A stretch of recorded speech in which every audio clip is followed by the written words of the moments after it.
Right, so what we want to do now we've got a line trace by channel, is we want to drag off of the out hit and we want to look for break hit result. Break hit result allows you to do a lot more. This is where you can drive a lot of the what if and what if it's this and what if it's that. If you hit this, do this sort of thing. So it's quite important that you use the out hit result wherever you can. It's also like a really good debugging tool as well. Um, Sometimes as well, so you can see where something is happening at a certain point. Obviously, if you just hover over the node, it'll tell you extracts data from a hit result. Hit results are usually the little green when you get like a green line trace. I believe it's a green line trace. That's what it is. So yeah, if you go to the right, no, we're not going to do that. What we'll do is, yeah, okay. So when we do that, now we've got all the firing logic. We need to actually fire a bullet, right? So this is under the presumption that you've already done a projectile blueprint. Okay. Most of those of you, for those of you who have actually been following the twin stick tutorial, there is just a really quick and simple way to make a projectile. All you need to do is literally just spawn actor from class. Like you handle the velocity with the location, with location information, and stuff like that that you'll feed to this node in itself. So look up spawn actor from class.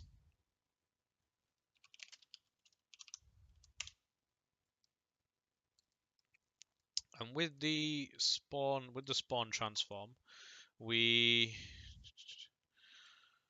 sorry, well, let's define a what's it called, projectile? Is it no, 762, isn't it?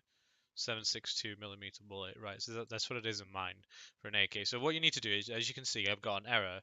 That's because I've not given it a spawn transform, and it needs, as you see, it needs to be parameterized. It needs to say, okay, well, where are we spawning it? Transform, I believe, means location and size. I'm certain, but it's obviously to do with the data of where it's going to come out of. It just won't work if you just do this. You need to specify where it's going to go. So if you drag this out along a little bit, because it's going to take a while, it's going to take a few nodes.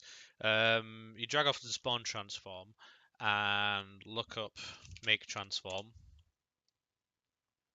and yeah, look up the make transform node and look up get socket location. In fact, actually, no, it won't work like that. What we'll do is we drag in our skeletal mesh component, the variable that we created earlier on, and we get AK, and we get the socket location of our AK. We get the socket location of our AK-47, and we feed that into the location. What we also want to do is we also want to find our lookout rotation. So let's probably just move this out a little bit actually, because it's all graphically like done. It's graphic. The way you script is by graphics. Is graphically doing it. It's not actually hard lines of code. So this actually takes up a lot more space if you think about it. You can visually position where what goes where. But anyway, yeah, that's enough blabbering on about that. We look for find lookout rotation, and we feed the return value into the start of the find lookout rotations. This is essentially to do with um, where our camera is, more specifically where our camera is looking. We've already told the line trace where to start and end. So essentially, this is just feeding it the same information, but just in a different way. So if we drag off of our target and we do select vector,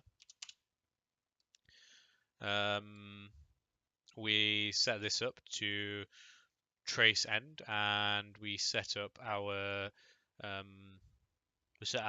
impact point to be vector A.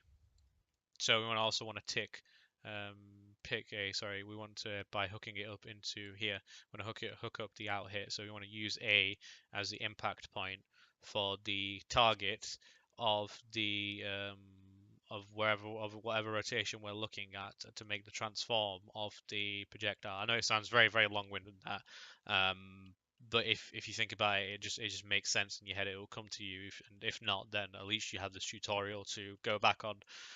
So what we want to do is we want to reference our socket name. Now, I believe because these two objects share the same skeleton, I should just be able to call it muzzle. Unless it doesn't exist, yeah, it should just be muzzle. Um, yeah, it should just be muzzle. So now we spawned a projectile bar class. Now we can spawn emitter and play sound. That's not necessary at this moment in time. So if we just compile and save, and we will take a look at this, and hopefully it should work. I don't think it will though, because obviously there'll be some stuff that I haven't. There'll be some stuff I won't have put in. That should work.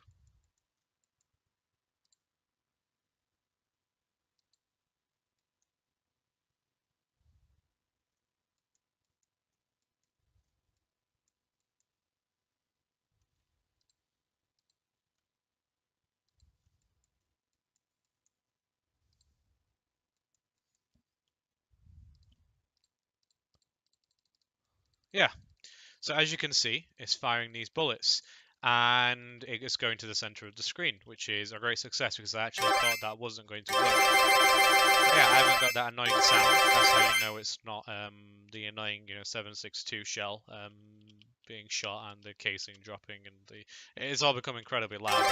But yeah, now obviously you can do a range of things with that. You can add in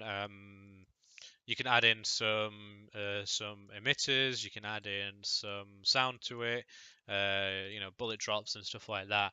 But yeah, essentially, this is the way that. So if we just run over this code one last time, you're inputting the fire, the input action fire node, and you're going to set a timer for a new custom event of this new of this new custom event. You want to run a line trace by channel, and you want to feed it the start and end of your follow camera, as we've already discussed. You want to check for your necessary booleans. You want to break the result, and then that obviously specifies the mathematical information as to where you're going to feed the spawn transform, the spawning information for your bullet. So yeah, if anyone needs any further help or any questions, please don't hesitate to ask. This wasn't exactly an amazing tutorial, but I have tried my best to do this as quickly as possible and efficiently as possible. It's not perfect, but as I say, I'm more than happy to give people help. Just pop a message or comment on the YouTube video or whatever. Just get in touch with me by whatever way you can, and I will try my utmost to help you. But yeah, thanks for watching, guys.